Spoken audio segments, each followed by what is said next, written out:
I just do what I do, and I love it. And, sometimes it works, sometimes it doesn't work. Sometimes, as you said, move the plier a little bit this way. If you're hurting your hands, think about what you're doing and why you're doing it. It shouldn't hurt. You should be using the tool to make the wire or the sheet or whatever you're using do what you want it to do, not by muscling it, by finessing it. Especially when you get down to really thin wires. You can't muscle that stuff. Hello, I'm Tammy Hahnemann, a maker, digital content creator, someone who works in many different mediums with a true passion for helping others find their creative spark. I also really love to connect others who have something to share with those who want to learn. Welcome to Heart and Hands of a Maker, the creative journey. If you found us, chances are you're on a quest for creative inspiration. Maybe you're feeling stuck in an artistic rut, dreaming of turning your passion into a flourishing business, or maybe you're hoping to see your work in print or grow your online presence. Well, my friend, wherever you are on your creative journey, you're in the right place. Today, we're talking with Wyatt White, a jewelry making expert, jewelry tool and finding inventor, world traveler, jewelry instructor, an amazing human, and a very, very dear friend. We'll be discussing his creative journey and hear all that he has going on now and what he has coming up next. It's time to grab your favorite beverage, settle into your creative space, and meet Wyatt. Wyatt, welcome to the show. Thank you so very much, Tammy. I know we've been trying to do this. We're finally doing it, and I couldn't be more thrilled. Oh, it is truly, truly my pleasure, and I'm so glad to be able to bring you to the audience and have this time with you. Like, it's just so special to me. So thank you. Thank you for making the time. I know you are so busy. That's so crazy. Oh, you are so busy. Retired means you're just more tired than you were when you were working because you're working even more. But hey, what else am I going to do, Well, so we're starting off by talking about you being retired. We should go back to somewhere in the middle or the beginning and catch everybody up on all that you have done in your career. And retirement for you, I know, does not mean stopping. It certainly doesn't mean what I thought it was going to mean.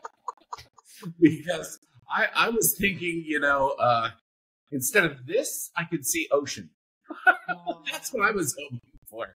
Maybe not now, but in the future, definitely. It's still on the list. Yeah, it certainly is. Or it's still on the list.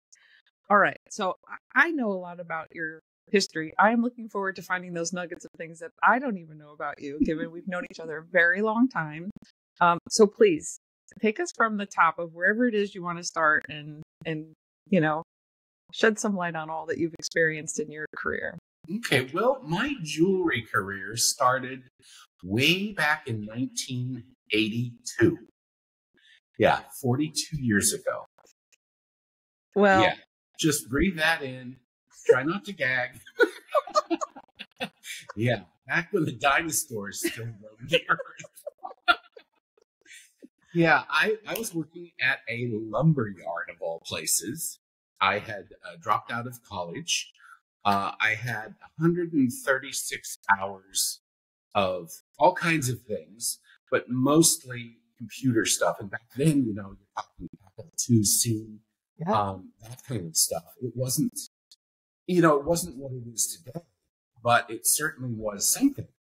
And I was able to, I was working on computerizing the plumbing department at a lumber store in Gallup, New Mexico.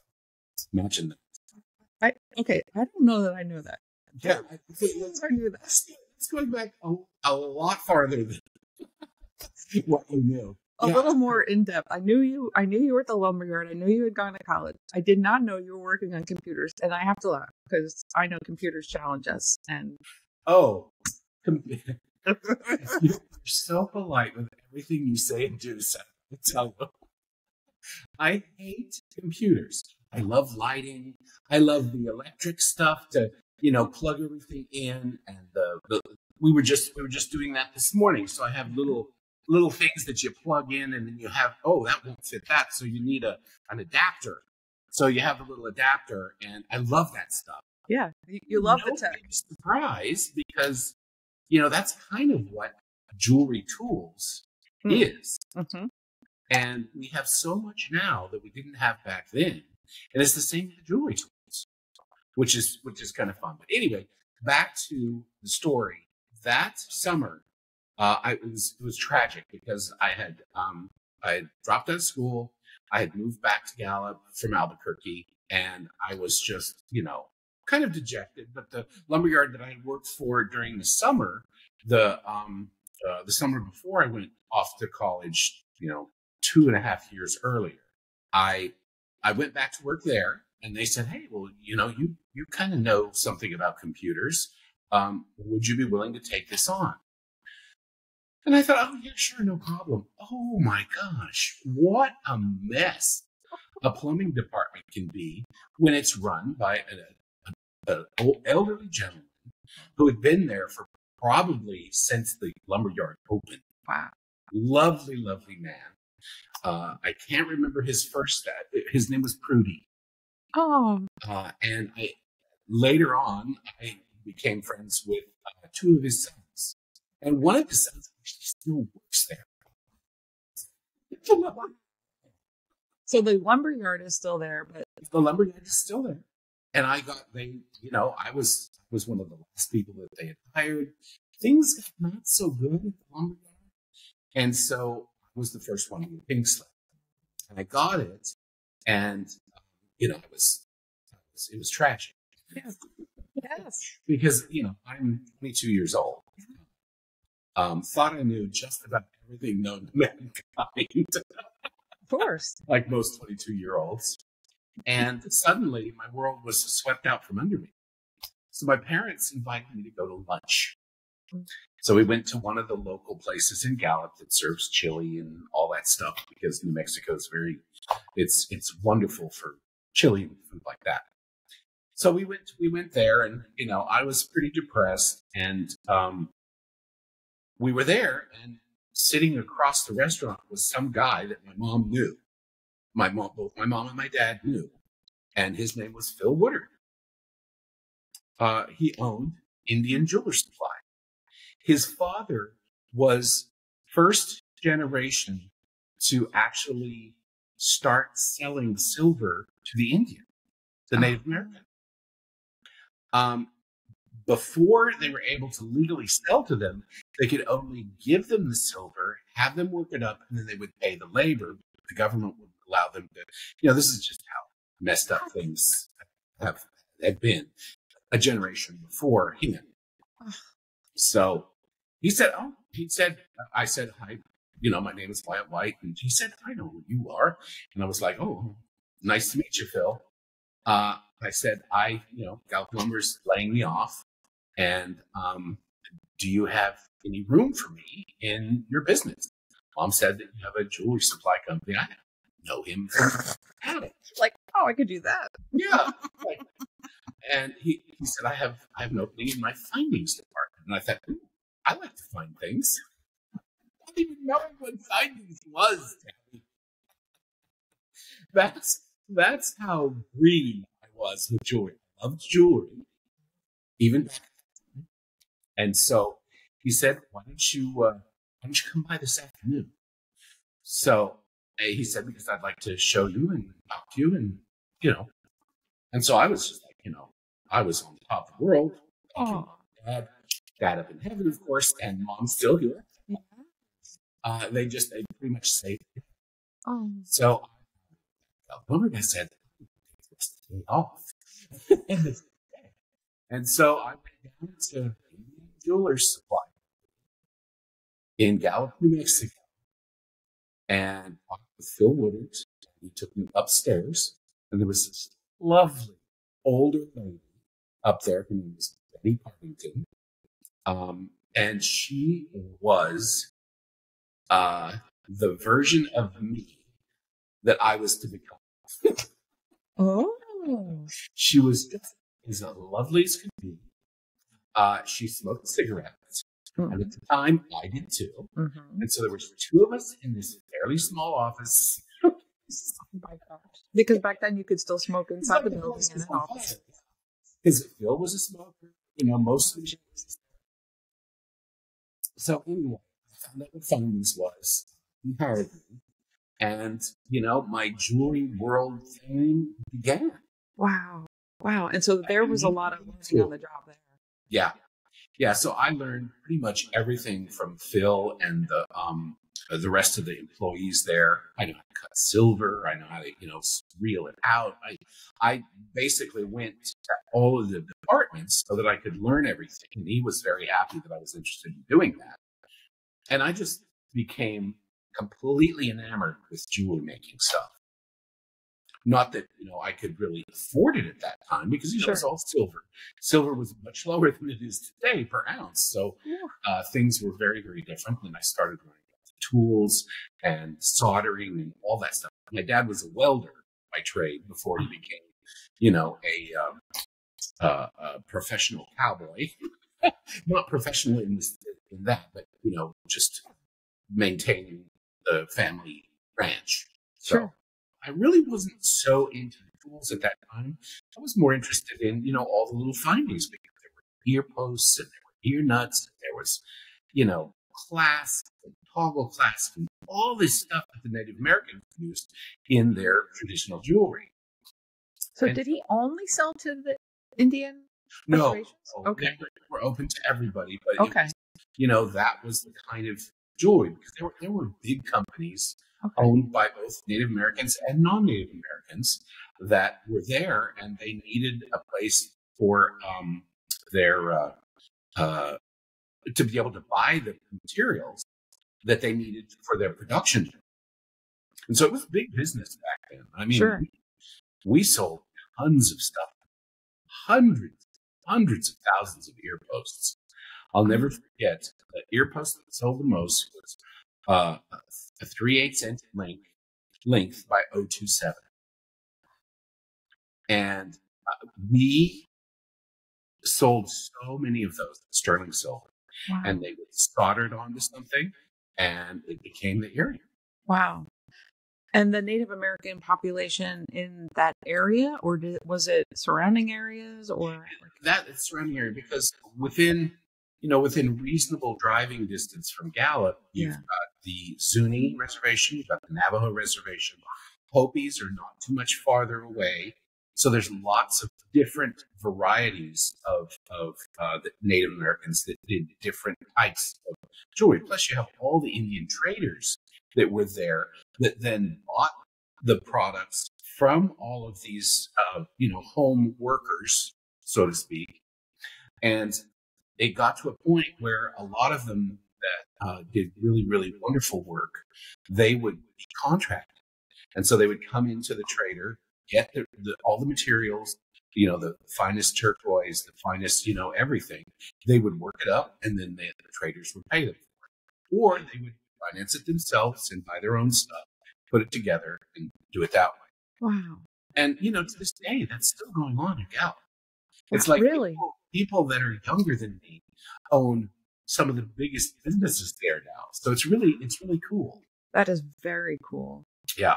We, Fernando and I have planned for a what we call jewelry adventures, to go to New Mexico, where we would take people, and several of my friends that are still in the business have volunteered to take us around to their places and show demonstrations of inlay and things like that. So, well, and a side note that we'll probably get into a little bit more, but Jewelry Adventures was sidelined because of COVID, and it's just a matter of getting things back up and running. Right. So we only had one inaugural trip, but everybody had a great time. Yeah. Our swag was a little heavy. Which nobody complained about. Yeah, no, nobody complained about it. We figured out that whatever they paid us for the trip and everything was completely eaten up. You made no money. Bottom line, you made no money. We made no money, but we had a great time. We had great wine. Had, 5 new friends. It was terrific. But anyway, Wow. we digress, of course. Yes, we went somewhere. Angel Yes, response. yes. Things started moving really well. Phil Woodard was that type of guy that was like, I don't ever want to hear you say, it's not my job. Somebody needs something in this business and you can do it, do it. And he said, don't expect for me to praise you. He said, your paycheck is your praise. Wow. And those were 2 things that I took with me and still have with me to this day. I'm a little bit kinder now in my older age than I was when I was younger. And Sure. We'll kind of get into some of that as we get through what we're going to chat about. But yeah, so.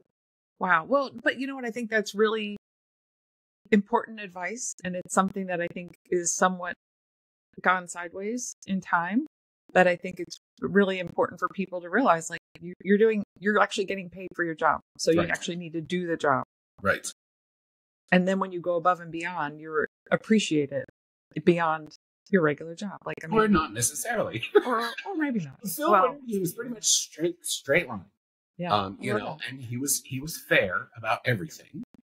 There was a time when we had to do what are those things called when they truth test? What is that called? Like a personality test, or no, not a personality test. I didn't figure that out until I went to work for Rio Grande. Oh. No, a lie detector. Oh, you had to do a lie detector? Yeah, somebody was stealing silver, and we never really figured out who it was, but we had to do, because I know it was really inconvenient for me because they were doing all those tests up in my office. Oh, geez. All the findings. Oh, jeez. So I had to vacate while they were doing that. Of course, I had to take the test in my office. So Oh, it was an office for Betty. Sure. We digress. Yeah. Well, But gosh. anyway, Again, another life lesson, and you were so young to have that awareness of the responsibilities of a business owner and some of the negatives of hiring people that are not as honest as you would think they are. Exactly. That's hard. But those are hard lessons to learn at such a young age. Yeah. But important. I think they've carried with you. Mm-hmm. And yeah. Wow. Well, and so you worked at IJS for quite a while. It was about 9 or 10 years. Wow. And wow. So that fateful meeting. Yeah, I really wanted to move to a big city. Because Gallup is not, it's, I bought a house. I was very close to work. I still drove, but I was close to I thought that I needed to get to a bigger city. And I really did, I really did. I'm not the cowhand that my sister was for my father. And really didn't want much to do with the ranch. I love going back there and seeing my sister and brother-in-law. My sister and my brother-in-law are still running the cattle and hay operation. Wow. So it's kind of funny that, city guy me is related to these people, but they're my family. They're fabulous. So, yeah. So I ended up getting a position with one of those traders that I was talking about earlier. Yeah. It was First American Traders.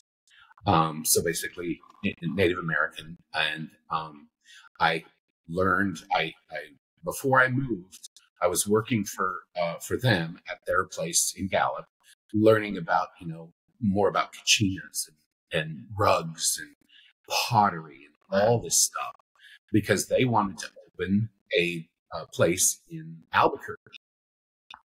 And we ended up calling it Reservation Direct. Well, that turned out to be kind of a problem because lots of people would do chargebacks on credit cards because they didn't get any reservations. See, so we, in our minds, reservation means the Indian reservations. Yeah. Most people, that means airline tickets, hotel reservations. Oh my gosh. So we fought through that. I lasted there managing a retail business was 7 days a week. I remember getting everything ready, getting everything from Gallup to there and set up, and the contractors and all this stuff. I worked 28 straight days. Oh gosh. I'll never forget that. It was murder. Oh, that's brutal. We got up and running, and things were going well. I was even doing some of the custom work. So there's a method that you know about. It's called overlay. Yes. And we had a lot of nice silver overlay stuff with ocean, with a thinner piece on the bottom, and then the thicker piece that's cut out gets soldered to the top, and then you darken it and polish it, and there you go. Well, we had plenty of the silver one. People would come in and want gold. Oh. And so I started making right there in the office at the place, and I did polishing and, minor jewelry repair stuff because I loved it. And we had the need, and I didn't have to hire somebody. So we were, more profitable. But we had chinas and even printed artwork where we had another section that we had these big, I don't know, they were sort of like a wall that was hanging from wires from the ceiling. And they were just all in all kinds of places. And we had this print artwork up on them. Oh. And we sold tons of that too. Wow. So it was a lot of fun. But I was wearing down. It was a little bit too much. Yeah. And one of my friends from the industry, actually the first sales rep to ever visit me in Gallup. And she was from the company that we buy those posts from. Uh-huh. It's like there's this intertwinedness of what happened with my life. It could only be destiny because to try to put this together never would happen. Anyway, her name's Jan. She's one of my best friends ever. I've known her since 1982. The first trip she made to Gallup, I knew that she and I were going to be friends the rest of our life. And we have been. She just recently lost her husband, and I flew out for the celebration of life, and it was very sad, but it's the cycle. It is a cycle. So anyway, Jan was in Albuquerque since Gallup. After that first trip, she always stayed with me because she had business all over New Mexico. Oh, brother. So she would drive from Los Angeles and then go all over New Mexico, stay with me in Albuquerque for 10 nights at a time. Oh, gosh. And we just had great times. She would work all day. I would work all day. Then we would come home, and if she didn't have a client, or if she had a client that I knew, we would go out together. It was just, those were the days. Those were the days. Those were definitely the days. We had so much fun. Wow. Anyway, she came to me and said, this company that I sell quite a bit to, she said, they're Rio Grande, is looking for someone. And I said, oh, yeah? And so she said, would you like me to put your name in? And so she talked to a gentleman who at the time was pretty much running Rio Grande. Wow. His name was Chuck Mueller. You know him very well because he is now still at Fire Mountain Gems. But he was there, and so I gave him the name, and he actually came in and was looking around and started up a conversation. Chuck, he loves. Oh, yes. And then after a little bit of talking with me, because he was a little sneaky that way. He wanted to get to know, what kind of a person I was. And he told me right then and there, he says, I'm Chuck Mueller. Jan Christie gave me your name, and we'd like you to come out and do some testing. And I said, well, when would you like me to do that? And he said, as soon as possible. So the next day, I took a half day off. And I went and I did their psychological testing stuff because they were Hugh Bell at the time was very into having no glass ceiling in the company and participative management. He was, in my opinion, a genius with that stuff because things went really well for a while. Anyway, did the personality test, and I was through with the first one, and I was doing the second one. And in the meantime, the testing facility, the woman came over and she said, they would like you to go over to the Washington Boulevard location because they want to interview you. So I wasn't even finished with the second test. And Chuck knew that he wanted me. Yeah. So that was pretty thrilling. I went in the interview, and I think that was the one and only interview that I actually ever aced. Everything they asked me, I knew. Yeah. All of your experience led up to that. All of the experience led up to it. But, Rio was a much bigger opening because it was a much, much bigger company than I'd ever worked for. Mm-hmm. And so I was a product manager for base metal findings, glass beads, stringing materials, and then eventually packaging and display. So now I have the silversmithing, goldsmithing, fabrication stuff, which I, of course, don't do anymore because you got to stay in practice. I could go back and do it, but I would probably not want to do anything in gold until I did some practice. And that I was there for many years. Their participative management things started to kind of crumble. There was a couple of people that came in and had different ideas, and it just wasn't working. Meanwhile, Chuck had left and gone to a company by the name of Swest. Uh-huh. And he said, I want you to come to Dallas and be the product manager for gemstones, gemstones, stringing materials, everything that wasn't the precious metals that Swest sold. Wow. So I moved, Fernando and I actually moved together to Dallas. And we were there for a couple of years, and Swest was owned by a company called Stellar, and Stellar decided to squish it. They decided they had bought it, I think pretty much to kind of get rid of that competition in the Dallas area. So that's what they did. And so I was without work. And I had been working with my sales rep for Beetalon, our cable specialties. And his name is Mike Hogan. And I was telling him, I said, everything that we've been planning for the next catalog season is out. They're going to squish this company. I'm going to get ink slipped. It's going to be over.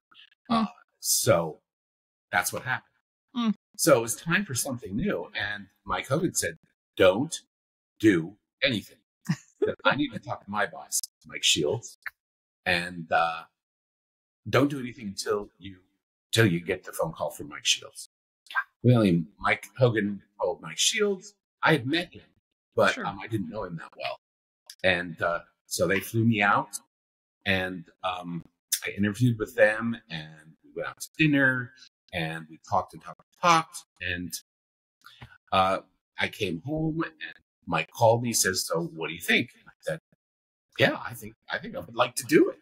Yeah. Because he wanted to expand pretty much everything that Beetalon had, findings, all of that stuff. Because they had 3 sizes of jump rings, they had 3 sizes of split rings, they had 3 sizes of the basics, the very basic, very very basics. But they made the best wire in the industry. Yeah. And so that was kind of the jumping point. So I took the job, not even knowing what I was going to be paid. Mike ended up calling me back a couple Wait. We forgot to not talk about this. So he made an offer, and it was definitely what I was interested in. Oh, good. There you go. And there you now go. We're 22 and a half years later, and I am retired. Wow. Within the Beetalon 20 years and 4 months, I developed a ton of tools. We patented 3 of those. We tried to patent the 4th one, but unfortunately it was not patentable because in the late 1800s, there was a cobbler plier that had 2 simultaneous working heads. Oh. So we weren't able to get the patent on it. But even back then, like Don't patents expire and then, or The patents expire, but then it becomes part of the public domain. got and it. so got it, no got it. longer is it patentable. Got it. Boy, did I get a lesson in patenting. Yeah, and not in a positive way. Yeah, well, yeah, it's crazy, and most people think that there's the patent police out there. Yeah, There is no patent police. No, you are your own lawyer up and pay $300, $400, $500 an hour for your lawyer to cease and desist, and then they've got to follow up, and it's crazy. No, it's a lot. It's almost as bad as the copyright stuff that's going on now. Oh yeah. And I have a particular opinion on that, and that is that people have been making jewelry for 5,000 years. Right. Just about, as my father would say, damn near everything has been done. So somebody somewhere has already done this. Yes. Yeah, I think your designs should be that, but somebody down the road has done it. It's the truth. And now that I've been around my share of time, not quite as early as you, but not that far after, I feel like I've seen it all, and I do kind of laugh to myself, not to make fun of people in that kind of way, but it's like, I'm sorry, that's been around a lot longer than maybe you were even born. Yeah. People show up, they're like, look what I did, look what I made, look what I invented. It's like, oh, I'm sorry. Oh, yeah. In the Rio years, I'm going to back up just a little bit. Yeah, of course. One of the things that I've learned, and I know that we have questions about things that I've learned, but one of the best things that I learned actually happened with you. Aw.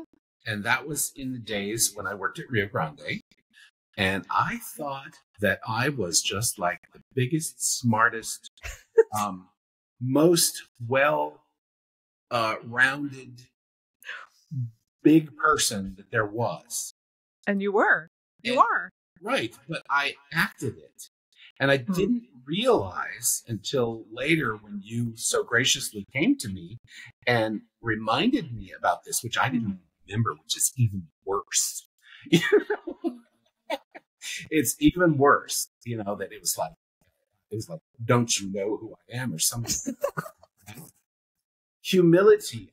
I learned humility when you brought that to me. And I have to give you praise for that, because you forgave me for being such a pompous, arrogant ass. And I have apologized, I think, on a couple of occasions. A million times. And I do forgive you. Yeah. And look what we have. That's what started to push me in, I think, the really right direction of some humility. And people come up to you and they expect you to be a certain way. Why not just be nice to them? Yeah.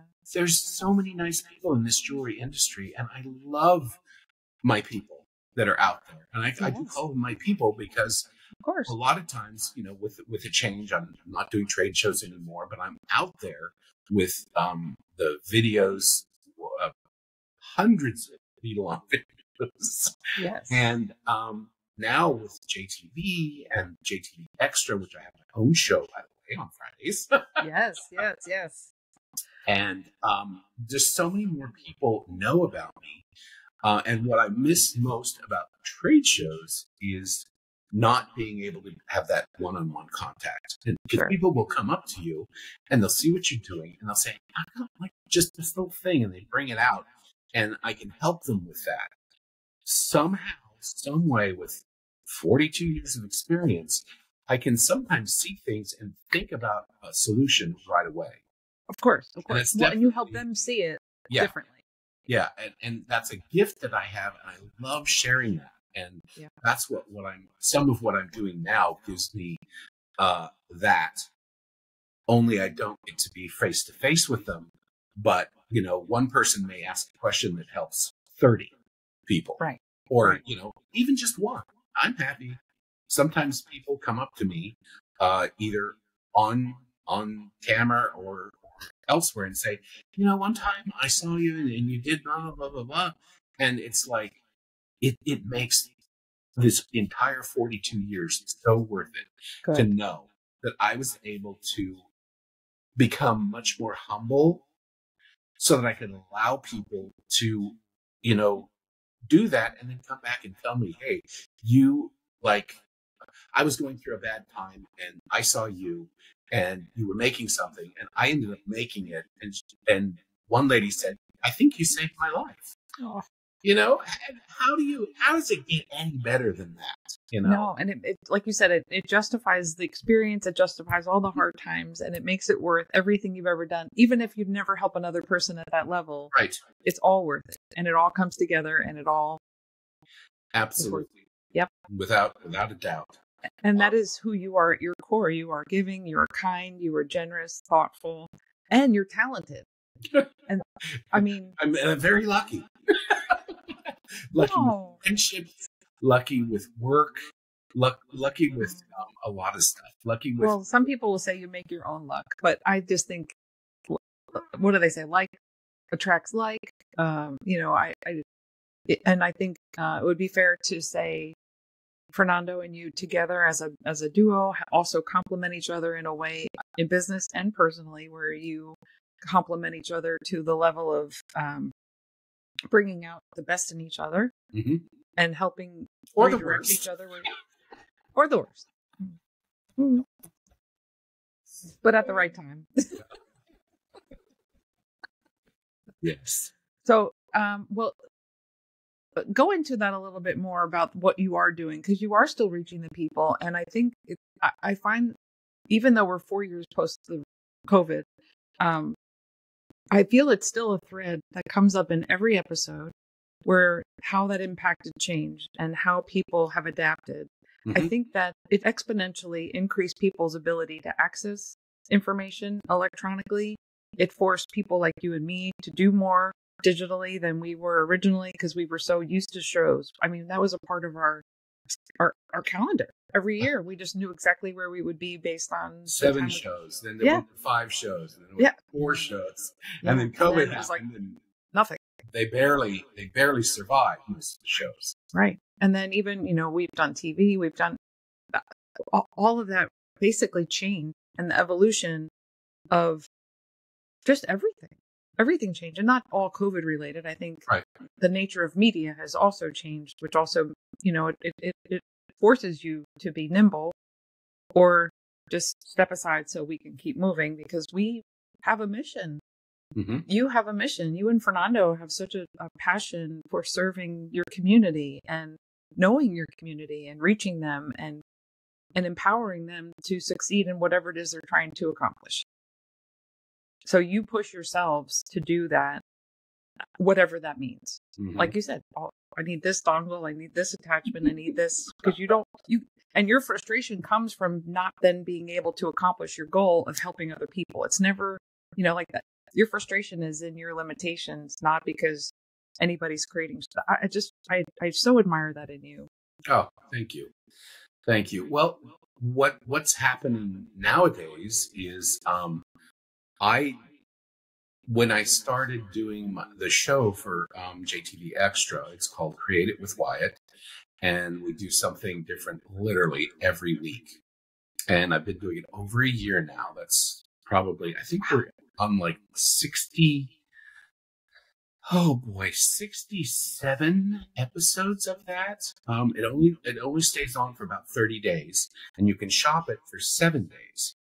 But what that started doing over a year ago when I started it, I had my creativity level, I felt, had gone from up here and was just kind of sinking, because I wasn't really doing that much with regards to creating jewelry and that stuff. It was all, work related, work, and not so much. I did have some, because I was doing different things for our salespeople to help their customers, to sell the Beeline products better. So there was some of that, but it wasn't what I got when I dropped into and was able to get the show that I do all alone myself. I do it here over in my studio just across the way here. And I have to literally create stuff. I get with my handler, I call her, Sarah, who's lovely. She will get with me, 2 or 3 weeks before we need to get the stuff back to me for the next 4 weeks. And we go through things and find things that I think will work. And then Sarah and I get together and she lets me know which have ample quantity and, just all of the mechanism behind putting one of these shows together. Then the merchandise comes and I basically have the week before, I have that amount of time to get stuff ready for that show. And it's something it is selling, but it's far more instructional than it is selling. Obviously, we have to make money at it, but luckily we don't have broadcast costs, which are staggering. So the streaming has provided for the JTV extra customers this enormous wealth of instructional stuff that's coming through streaming for no cost. Now, if you see something you like and we're selling it, because a lot of times I'm using, tools that are not in the show or other things.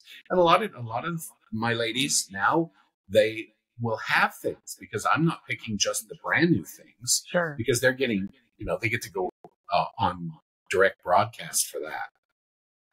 But it had started to push me to have to really start coming up with things. And I think creativity is somewhat of a muscle that you must exercise. And I don't even know if that's something that's right or wrong or whatever, but for me, that works. And I know of a couple of my friends that have been doing the same thing. Some of them just feeling like they burn out because they have to just keep doing it and do it. I love it. It's a challenge. Sure. Sometimes I think my show is going to be an absolute dud, and people find value in it.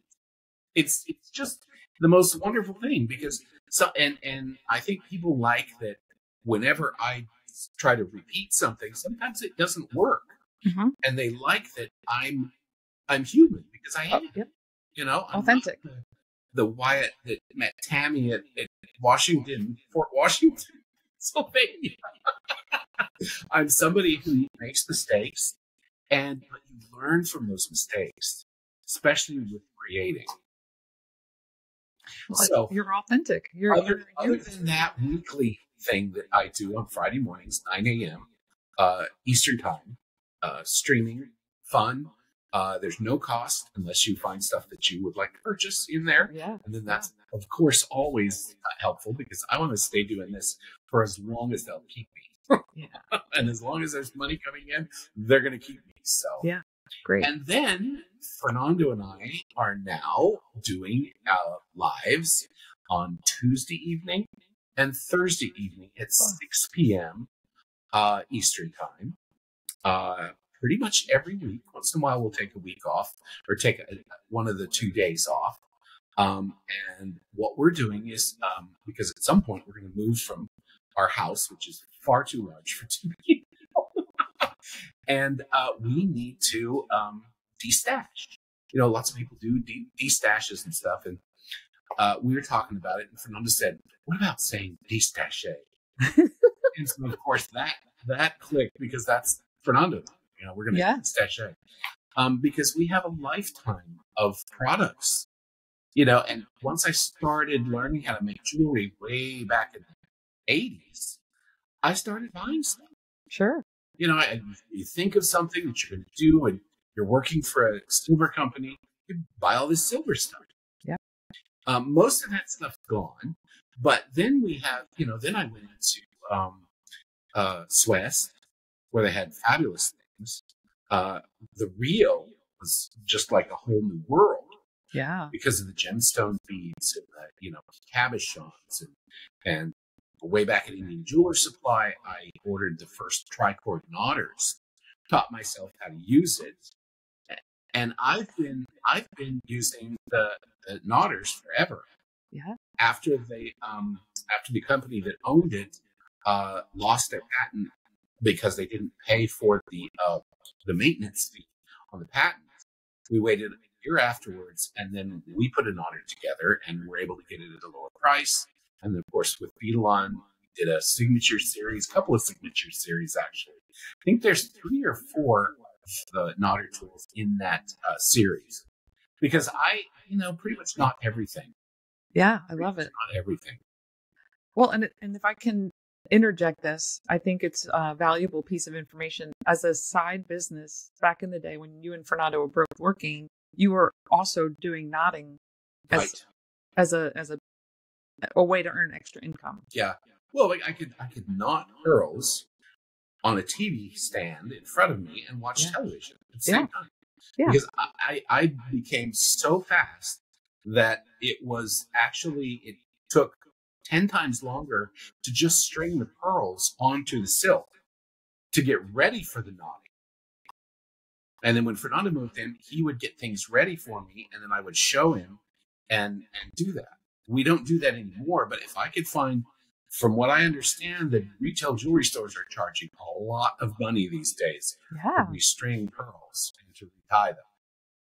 So, at some point, that could be what I start doing again if I can find, a jewelry store and, let them know who I am. Besides, you know who I am. Besides that guy, let him know that I can do that job for them. Because it was so funny, because with that particular job, I'd have one price if it was like 3 or 4 days turnaround. Sure. And then if they wanted overnight, which was really good for both the jewelry store and for me, because it's going to take me the same time regardless. Yeah. But then that got the customer back in the store the next day to pick up their pearls and have the opportunity to. And when they were, a lot of times when they would bring the pearls in, they would buy a new class for the pearls, because the jeweler would say, "Oh, well, you need a new class," whether it was worn out or not. And I'm back in the store, so that went really well. It was a 50% upcharge. That's wonderful. Well, and I think and I mentioned that as a for the listeners, I think that it's a viable opportunity for everybody who's making things. If you're looking to make a little extra money, especially because there are still local jewelry stores who do need the support, and as we see businesses cutting resources, that's one of them. Right. And so you can become that contractor for your local jewelry supply store or your local jeweler, fine jeweler, and have, apply. I mean, if you just have a class with Wyatt, you can become a professional knotter and then apply that into making extra money on the side for your hobby, which then supplies all the other things. I mean, just one thing leads to so many other opportunities. Right. And as you do pearls or gemstones or whatever you're doing, you can then branch out and do other things with regard to stringing, because the jeweler does not want to do repairs on strung products. They just don't. Nope. And because if you're paying a jeweler in your jewelry store, you don't want them fixing a strand of pearls when you can get somebody else to do it if you're in that right area. Yeah. I'm sure there's things now about, liability of the pearls and all this other stuff. But back then it was, the jewelry store owners, 2 of them, knew me, and they knew, that I did that stuff, or at least they knew that I was at Indian Jeweler Supply, and we started selling the knotters, and I helped people. The instructions were horrendous. I didn't have the ability to do instructions then, but right. Well, and so that's another thing is the tools. I find that when people are just starting out, they make choices on how they spend their money, and often the tools are so expensive, so they skimp on the tools to then be able to buy better pearls or something. But the tools really do make a difference, and the tools should be a lifetime investment. Right. And if they don't work properly, return them or toss them or, donate them somewhere. Donate them, yeah. But it's always been my thought that you need to spend as much as possible on your cutter. Yep. Just try to have no budget cutter. Yeah. Yeah, I see some that I recognize back there. Some of these. That yellow handled one is a doozy. Oh yeah, that one. Well, and so I never like to really talk about my tools behind me. It's not just for show. I really do use them. But each and they're tool so organized. Oh, but they're handy. I can just turn it on and grab what I need, and I do use them. Some people are like, "Why do you have like 12 million pairs of pliers?" Like, well, because they each have a different job, and some of them are better quality, and some of them are, for that job that I really don't want to mess up my good quality one. Right. So, all of that is so important, and I think that's the value of meeting somebody like you on whoever listens to this episode or meets you in person or watches any of your streaming shows. There's so much value in what you bring to the table, which is, I wanted to go back to, maybe you think your show is going to be a dud when it's, you're getting ready for your live on a Friday morning. You do more than just what the design is. You instill confidence in people. You give them positivity. You give them expertise in the techniques that you share with details and information that most people don't think about. And when you're first learning, those levels of information are so important because it's how you hold your hand. It's how you hold the plier. That, and I don't mean to negate what other people are doing, but that's often something many people overlook sharing. And it's not on purpose. It's not like anybody's gatekeeping, but you don't think about how to approach teaching people. But you have so much experience in that area. That's why your Friday shows are so valuable and so important for the community and hopefully for the listeners to realize they should be tuning in. Well, that's very, very kind of you to say it that way. I just do what I do, and I love it. And, sometimes it works, sometimes it doesn't work. Sometimes, as you said, move the plier a little bit this way. If you're hurting your hands, think about what you're doing and why you're doing it. It shouldn't hurt. Right. You should be using the tool to make the wire or the sheet or whatever you're using do what you want it to do, not by muscling it, right, but by finessing it. Yep. Especially when you get down to the really thin wires. You can't muscle that stuff. A pair of round nosed pliers will cut a 24 gauge wire if you're not careful. Yep. It'll just pinch right through it. Yep. Yep. It sure will. It sure will. Yeah, those are things that I don't even think about because I'm just, you're just rolling. Right. Well, but you share it. You share it and you give and you give and you give and you don't mind repeating it. And when people are frustrated or they're challenged, you just say like, oh no, like here, let's go through it again. And you'll just go through it. I mean, it's so, you're so, I don't know, you're just amazing. Thank you. Well, I keep saying it. I'll continue to say it, I guess. I love what I'm doing. Yep. Comes through. It's like the culmination of everything that I've done brought me to this place. And now I get to share it on a place that we don't have any space limitations. I mean, as many people as wants can log in and stream it. Yeah. And there's literally no cost to it. I'll just warn you, there's some really cool stuff that I sell every week. You're going to have a hard time not spending money, but right. it won't. There's no price at the door. Yeah, there's no price at the door. There's no price when you leave. It's just all, learn how to do this stuff and learn why I use certain wires for certain things. I mean, everybody says, oh, your wires, you should always use 22 gauge. It's like, no, you shouldn't. You should use 1 gauge. 21. Find it. 21, if you can find it. Yeah. Which makes no sense to me. But if you go to the silver houses and the gold houses and the gold filled houses, you can get any size you want. You can even custom order a 23.5 diameter. So size 23.5, you can actually do that if you need a lot of wire. Because, they're going to have to draw it down for you. Right, right. Or you can learn how to draw it down yourself. True. You're going to need to invest a little. There's a little bit more involved with that. Yeah, a little bit more involved with that. You could do it. And each size that you draw down, we don't need to get into that. It gets harder as you do that, which is good because with gear wires, you want the wire to be half hard anyway. Yes, you do. Yeah. Or as close to half hard, depending on the material. Yeah. And through some of the other questions that we set ourselves up to go through, I think there's a constant theme or a thread you weave through your thoughts. And I just want to tease that out of you a little bit. Like we have, in our community, there's people who have really a negative opinion of themselves. They're afraid to take the next step. They're afraid to take a risk. And you draw from the people around you. And I think it's important to note, and maybe you can share, how you cultivate a community around you who is positive so you can lean on them when you need to, because that is something you share quite often. Yeah. You need some best friends.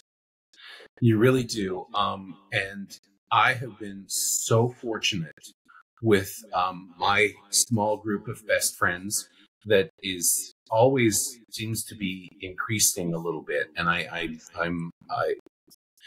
we're just really thankful for that group, because these are people, Tammy's one of them, that you can go to with if you have a problem, if you have whatever, and they're going to talk. She's going to talk to me straight. There's not going to be any, she might say, this might be not so easy to hear, but this would be my opinion. And that is worth everything. We are definitely our own worst friend. And we can really be hard on ourselves. And when you find yourself doing that, go to one of your friends. If you don't have friends, join a jewelry community, because you'll find those kind of people in these wonderful groups of people. I find a lot of people have some negativity with JTV. The ladies that I know and the gentlemen that I know from that group of followers are salt of the earth. They are some of the greatest people I have ever met. Me too. And even some of them that I've never met, when we do meet, it's like they're just exactly the same way that they were, when I knew them just through the video. Yeah. Yeah.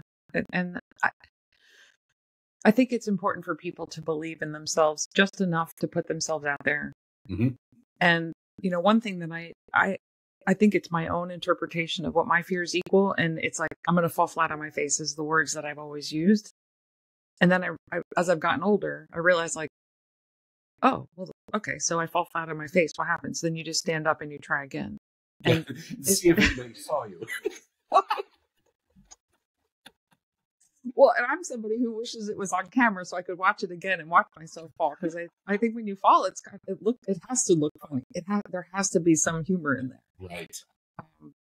But it does take some self-confidence. And I think that there's so many negative forces in the world, especially for people who work a day job mm-hmm. that isn't pleasant, isn't, uplifting. It's hard. It's hard to come out of your day and then sit down at night and try to absorb something that you do draw inspiration and positivity from if you come to it from a perspective of heaviness. Mm-hmm. And I think your words are so important. Like, find that best friend, turn to them when you're feeling that way. And even if it's online, we've had to switch so much of our lives to being digitally and electronic. And, I'm definitely one of those people. I've been working from home since 2004. Wow.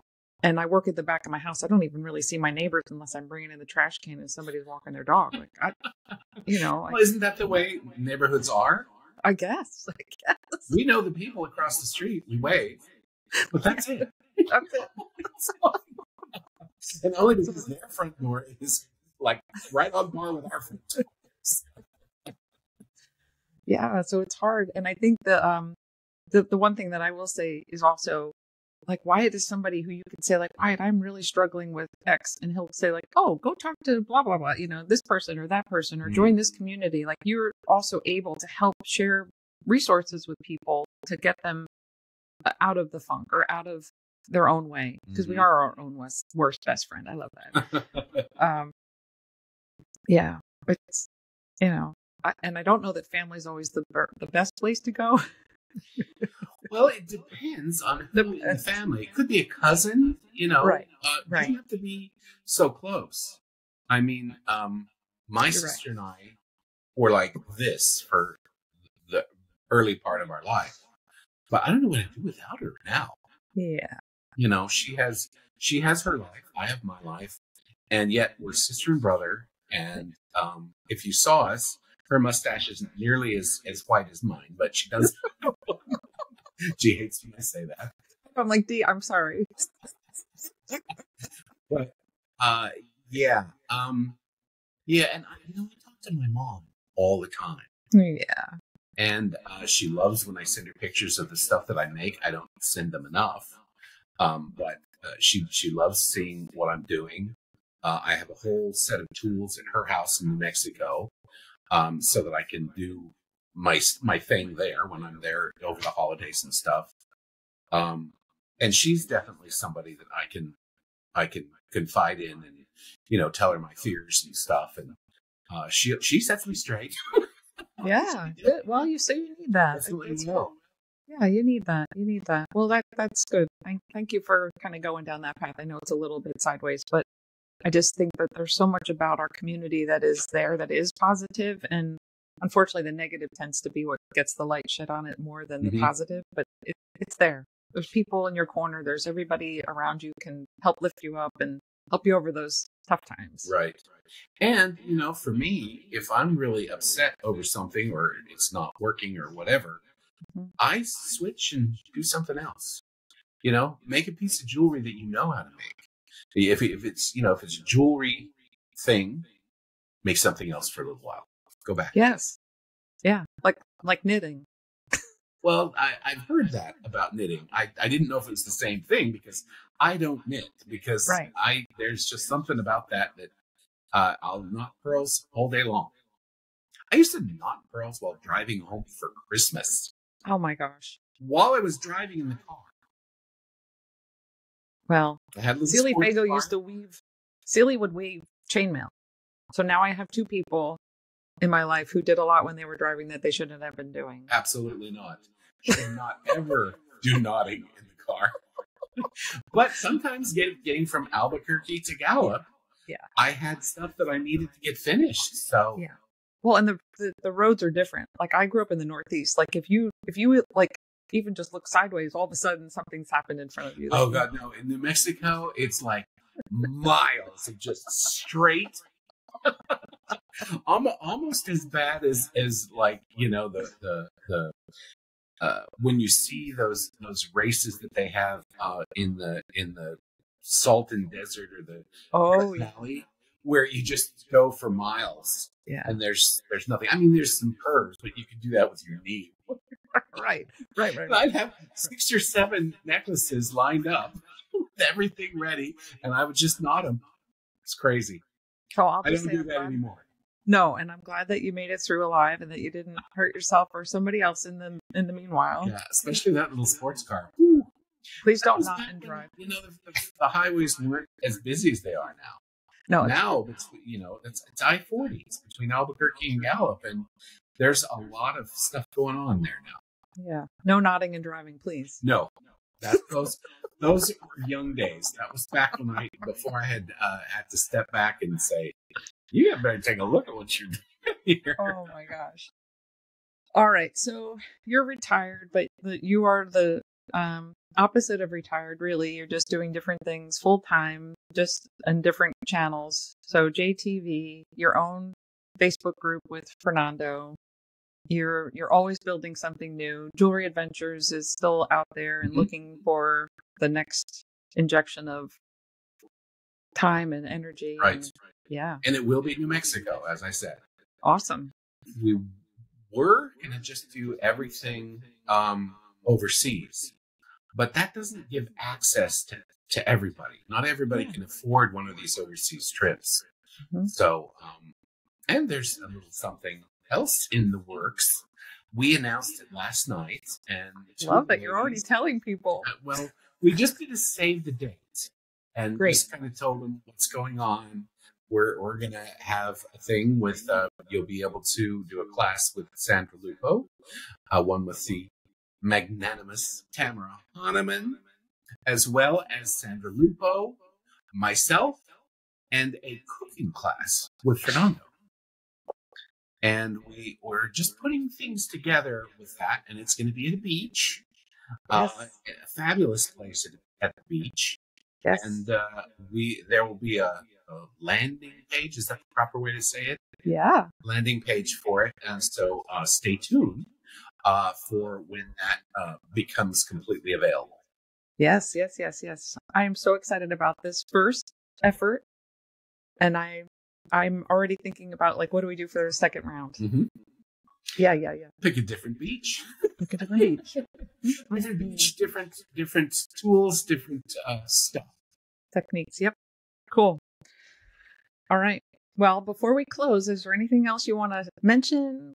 Tamara asked, one of the questions was, knowing what you know now, what would you do differently? And I said something that maybe will help somebody at some point. And I would have started on my own way back about 22, 23, 24 years ago. I think that would have caused a little different trajectory. Not that I have any, I don't have any regrets about what I've done. But if knowing what I know now, if I knew that, I would have had a different trajectory. So if you're thinking about doing something, this old guy is telling you that you might want to go with your feelings. Give it a shot. You could always, get a second job or whatever if the finances doesn't work out.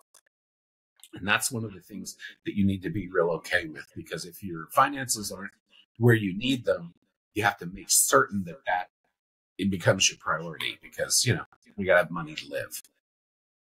That is great advice. Thank you for adding that. Jump in with both feet. Do the best you can. Yeah. Don't hold back. Trust your gut. Mm-hmm. Follow your passion. And spend the most money you can on that cutter. Or, in Tammy's case, on all those cutters.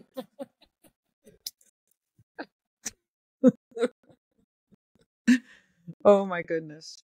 All right. Well, Wyatt, thank you so much for everything you've shared today. Such an inspiring journey, and so much great advice for people to have takeaways to apply to wherever they are on their journey. And thank you to all of you for joining us. Yes, thank you very much. Oh, yes. I'm so thankful for the journey I've had that has brought people like Wyatt into my sphere. And for me personally, to have Wyatt as a best friend is beyond anything I could have ever hoped for way back when I didn't know anything about anything. And oh my goodness. And now she's a professional in her field. It's amazing. If you've ever taken a class with her, if you haven't, take one. Thank you, Wyatt. I can say that with complete and total trust. She is one of the kindest instructors, so eloquent, and she will work with you until you get it. That's really something that I admire very much about you. Thank you. I sometimes get a little grumpy with some of my students. And they told me that too. And I just tell them, tap them on the shoulder and say, maybe you might do a little bit better if you were stabically. Oh, I'm just having to. Funny. Well, thank you. You're very kind in your words. Thank you so much. You're welcome. Oh, I'm sorry you. it took us so long to do this. And maybe we can do another one. No? We'll definitely do another one. Now that I know how to get into this thing. We'll definitely do another one. Oh, but for today, that is a wrap on another episode of Heart in the Hands of a Maker. It has been so wonderful sharing this time with you and with Wyatt. Thank you for tuning in. And if you want more, be sure to head over to tamarahahnemann.com/podcast for today's show notes and links to make it easy for you to find Wyatt and everywhere he is, because he is in a lot of different places and well worth clicking it through and spending time with it. As soon as Tammy teaches me how to give her those links. I tell you. I got you. Don't worry. I need a nephew or a niece that's about 14 years old that Yes. can help me with all of this stuff. And somebody willing to give the time. Yeah. To be sure you never miss an episode, follow Heart and Hands of a Maker on your favorite podcast platform. Thank you so much for joining us.